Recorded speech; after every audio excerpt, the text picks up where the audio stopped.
Raise your hand if you've heard of Story and you know what it is. Okay. So what I'm going to do is, raise your hand if you've been to Story. I'm just curious about that one too. Okay. So what I'm going to do is I'm going to take a couple minutes for those in the room who've never heard of it, and you're like, what the heck is she talking about?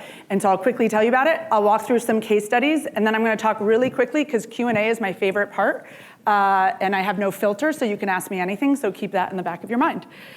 This is the Jacob Javits Center, and the reason why I'm showing it to you, it's because where I began my career at the ripe old age of 12 years old, my mother took me there to buy my bat mitzvah favors wholesale. So I'm 4 generations of retail. It is in my blood. And I walked aisle after aisle and then stopped and asked that question that would shape my life, which is like, you can get paid to shop for a living? So from then on, I kind of knew what I would do. Fast forward, studied economics. Really don't remember much from that, but this is our original Story location on 10th Avenue and 19th Street in New York.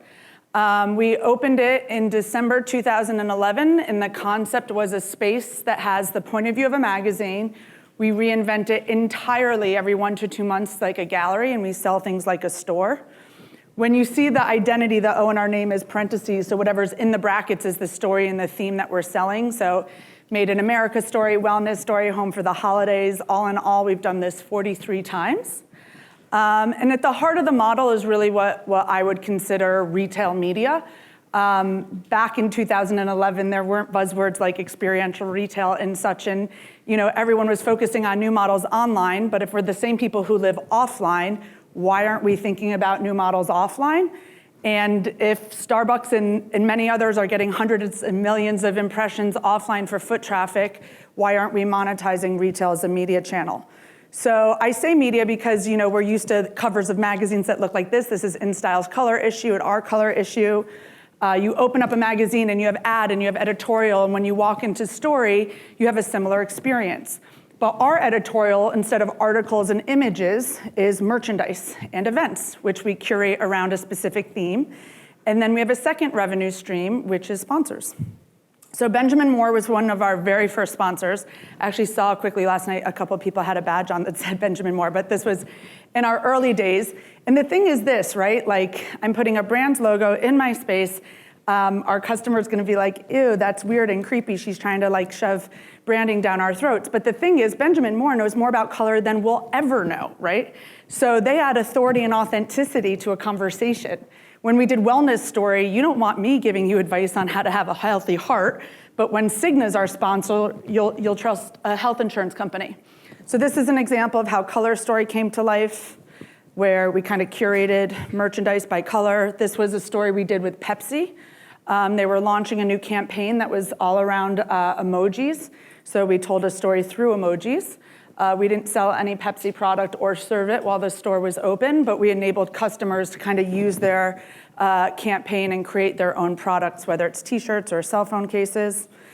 And I'm not saying anything that anyone in this room does not know and that has not been written about for a very long time, which is moving from a space that sells things to an experience that sells things.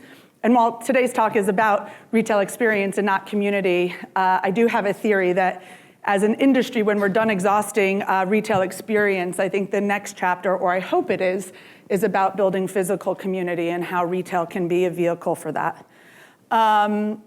So I'm going to show a couple detailed examples, and I chose these specifically because as I was talking to Jason and the team here and really understanding who the audience is, right? It is about design and store experience and customer experience. And often we think about things as, okay, you have store design here, then you have your graphic design team here, and then you have merchandising here. But to the customer, it's one experience. It's not 3 departments in different, P&Ls and budgets. And so, kind of playing with over the years ways, that we can really make graphic design and store design and merchandising one. This was all about the 90s with Nickelodeon. When you're old enough to remember Double Dare, this is fun, but then when your whole staff is millennials, they have no idea what you're talking about. But we made yearbooks, right? So we did school yearbooks, and then we developed product ranging from, Keds to Smashbox that was all kind of taking the iconic prints of the 90s and turning them into product. One of the favorite products, which is not shown here, was a slime Rolex. We did profiles that you would have in your yearbook, and then like little notes you would pass in high school. And then another example of one that followed more recently was How Original Story, when we teamed up with the team at Peanuts.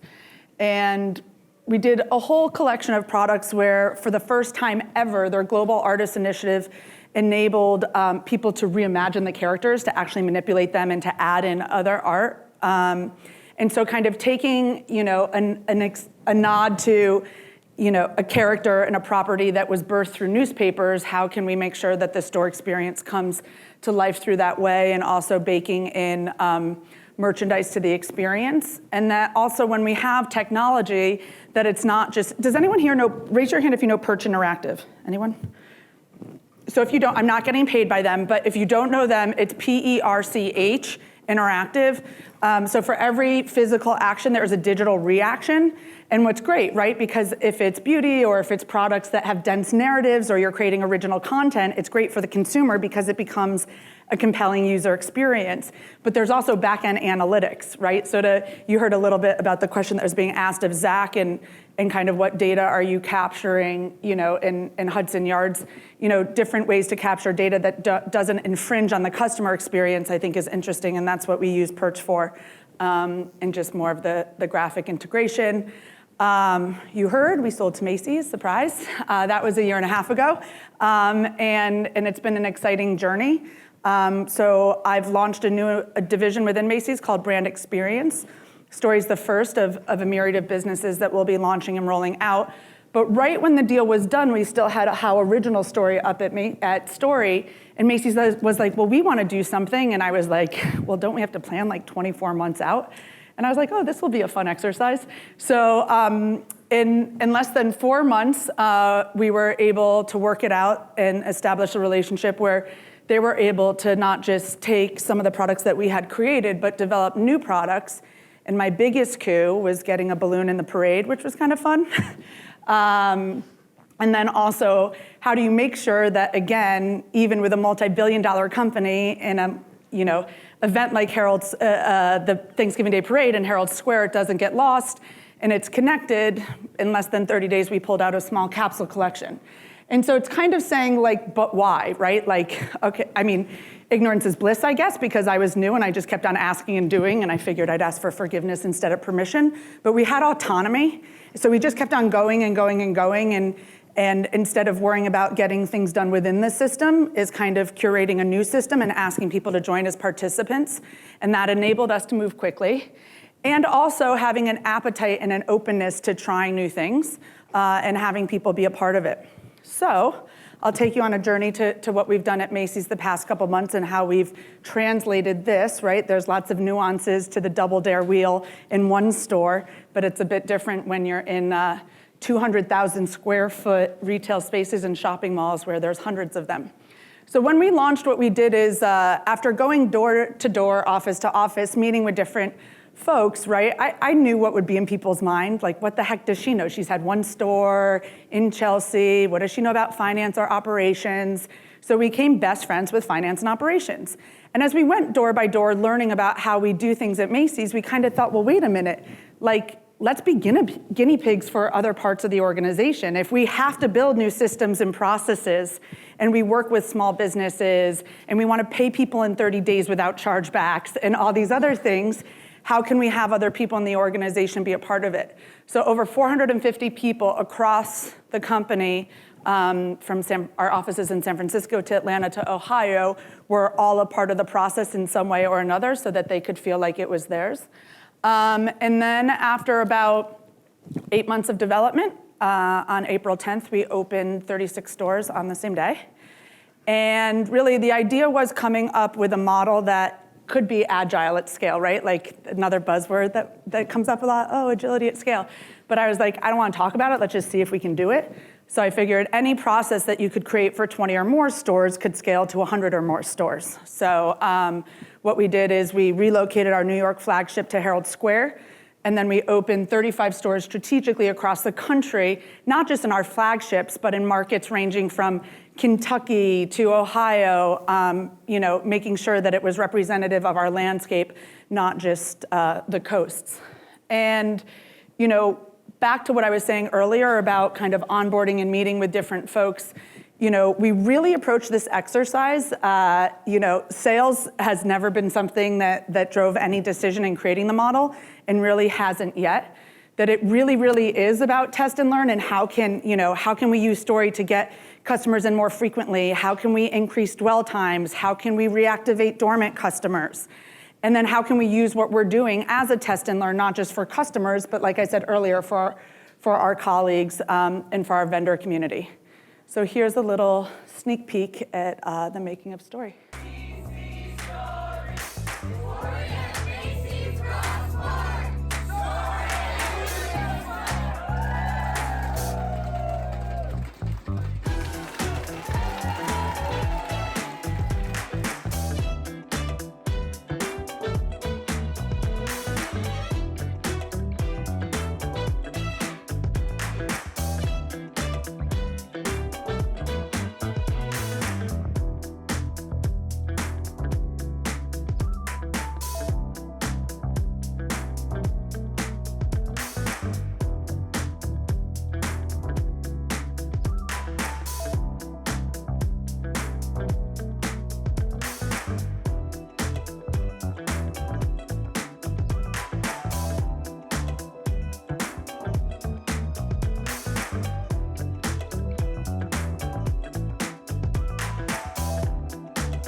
So the reason why I show that is because one of the unique challenges that we had, right, is our original location was 2,000 square feet, and it had 4 walls, and it was very controlled and immersive, right?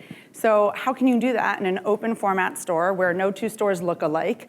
Lighting's a little different in some of these stores. And so what we did is we went to the construction team and we're like, hey, how do you feel about like digging up the floor and letting us change it every 2 months? Which for those in here who work with big store construction teams, I'm sure it was met with open arms and joy initially. But no, I mean, the cool thing is that, everyone's been coloring in the lines because that's what we've had to do, right? But since it wasn't just, the brand experience team is asking for it, is you had support from leadership saying, hey, we have to try new things, right? And so, what's the depth that we have to do to be, compliant with code, but we'll still have versatility options so that we can use floor carpet tiles 1 month and AstroTurf another month.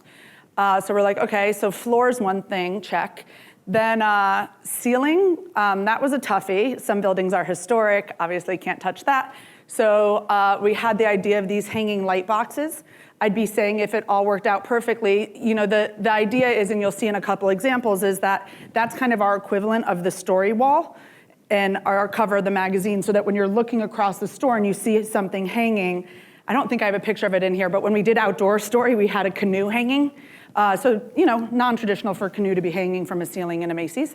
But one of the things you learn is what works and what doesn't work, right? And because of the quirky shapes of some of these stores, you might need 5 light boxes to cover every angle, and they're not necessarily the most economical of investment. So, it's trying and learning and testing new things, and then also working with, we worked with a great Italian-based fixture manufacturer that has a lot of versatility, not just in terms of the types of fixtures that they have, but in terms of integrating signage.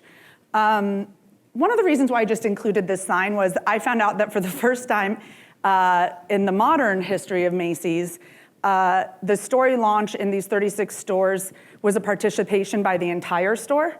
So I made sure that I personally went to all 36 stores before we launched to educate myself and to meet folks.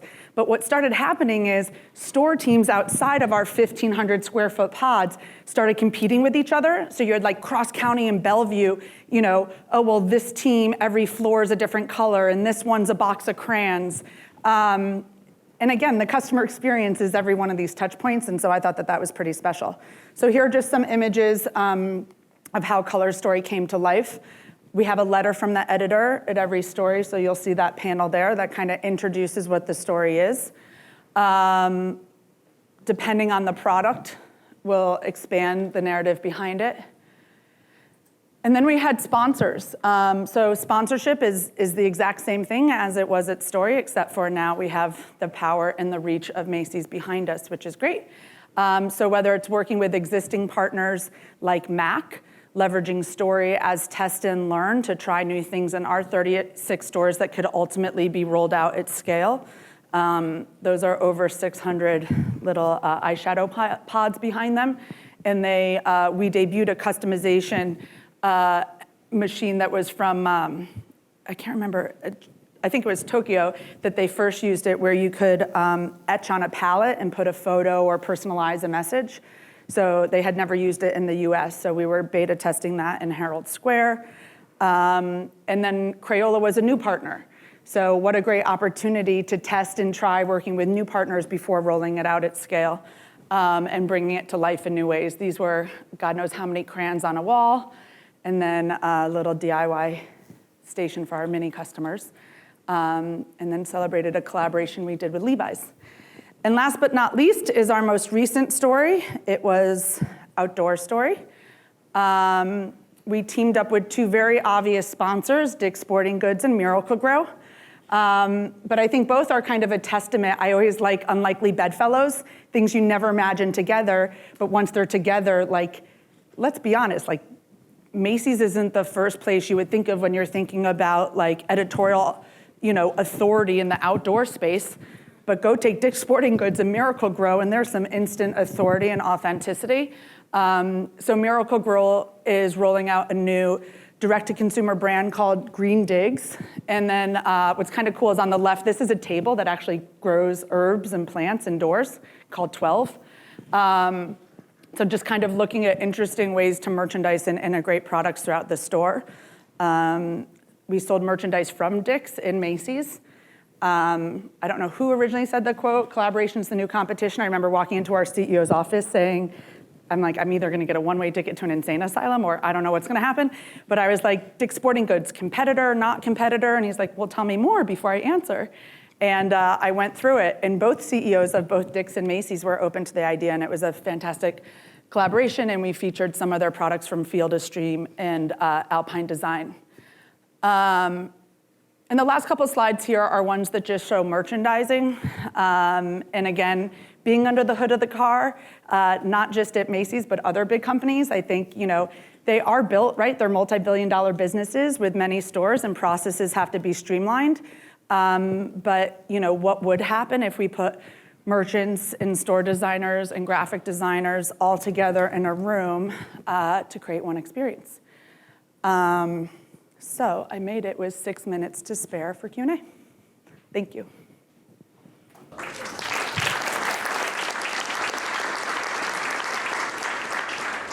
I've always felt like what you're doing now is what Macy's should have kind of always been doing. And maybe back in the day, they sort of did that. And maybe not as well, that type of thing. Do you feel like you're sort of retraining them? No, I think it's a good question. I don't know how much it is. So you could argue it's the retraining, is it them or is it the customer or is it both, right? So I think it's all of the above. I think that, and I wasn't shy about it before and I'm not now, that I've always thought, big companies are quite siloed and segmented. And oftentimes incentives, aren't aligned for risk-taking and trying new things. I think that, I was having a conversation earlier with someone. The biggest aha moment I had once I got there, when I was thinking like, what does Story look like in Macy's? Is it a right fit? Is think about the customer who's going to Macy's, or frankly, any similar department store. they're going with intent. I need a prom dress, I need mascara, right? They're not like in discovery browse mode. Stories where you go when you find what you're not looking for, right? Like champagne gummy bears. Unless you have a burning craving at 2 in the morning and you know we're there, chances are not really. And like, when's the last time you walked every square inch of a supermarket, right? You're going to Macy's, you're buying what you need, and you're leaving. So I think there's 2 different challenges. I think one challenge is a very, very, very big customer one that I almost think is much bigger than Macy's. I think it's more just like department stores and big box stores get pegged as serving a function, check. So it's a huge effort. How do we get, it's almost like, is there a collective campaign about, discovery coming back to brick and mortar? And I do think, my thing about retraining offline really is more probably on the merchant side of things in that, it's great that systems and computers predict how many we need to buy and what we need to buy. But once upon a time, there was something called a merchant instinct. And until we are robots, we're gonna respond to things that have surprise and delight and character, and I think that's probably the biggest opportunity. So what are the comp sales of the 36 locations? Well, other than the fact that we don't talk publicly about sales, it's not our KPI. So the KPIs we're looking at, right? Like, so here's a fun fact. Right now, you can only collect an email at Macy's if you buy something. So we came up with a process where we can acquire email addresses without someone needing to buy. And I want your email address because we do on average 2 events a week at our stores, right? So there's $1 per an acquisition that marketing spends to acquire an email. And now I'm getting, X thousands of emails in store. 80% of all the emails we acquired in store from non-purchasers were new and not in our database. So we have a KPI formula that's a hybrid of sales and right? There's different margins for our sponsor dollars versus sales. And then there's dollars associated with customer acquisition and with email acquisition and such. Yes, can you speak to the life cycle of the fixtures? Are you treating them more as marketing pieces and they're just gone once that particular brand of story is gone, or are you having the stores reuse them, or just about the physical So space? our fixtures are reused in every store. It's the aloof fixtures. I think the one example that you saw that had those pegs in the wall, it was the world's largest light bright. In our flagship, which is 7,500 square feet in Herald Square, an average Story location is about 1,500. That's something we're also learning. Some of our stores are overspaced. They're too big and they should be smaller. So, I would argue we're still very much, I know people don't give brick and mortar the permission to be in beta, but this is still very much in beta. But in our Herald Square location, we do have things in the example of the light bright installation. Now that's part of Macy's, so that they can use it for other installations. But our core fixture set doesn't change, it's a loo, but the signage that goes on it changes. And then it will be interesting to see, I don't even know because I haven't seen it for holiday, holiday this year, because everyone's probably already thinking about holiday next year. We're probably gonna do something more extreme over the holidays, but it will be more of a shell that goes on our fixtures than replacing them. For your stores, I guess both your original store and in Macy's, the people that work there, how do you train them to sell a completely different thing every 3 months? Yeah, no, it's a good question. So it's probably one of the things I'm most proud of. All those times when my mom was being like obsessive, giving feedback on customer service as a kid where I was mortified, and I'm like, I'll never be that lady. I'm like that lady times 100.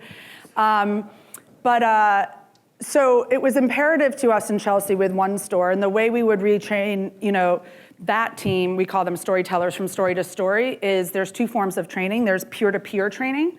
So depending on the complexity of a vendor and product and the price point, right? So if it's or a picture frame, which is a connected picture frame that might have lots of questions associated with it, that might be more of a vendor training, where if it might be a different training for a designer that's more about the story of how something's made that's a much lower price point. So it's peer-to-peer training, which is great beyond product knowledge, what it does to the team. So with Macy's, so it's all of our staff. So we have over 275 dedicated storytellers across the country. And so we created a 3-day program called Know and Tell. So we flew in all of our managers to New York, and we put them through story training. So the welcome speech and so on and so forth. And I have to say, right, like how often is it, right, that retailers get a proactive email that's positive feedback about customer experience, let alone in a larger store. And it's nice to know that people still value that, even in a bigger store. The fact that, we still hear those things and get unsolicited emails about that is exciting. So it's through this Know and Tell program that we do. Excellent. Thank you so much, everybody.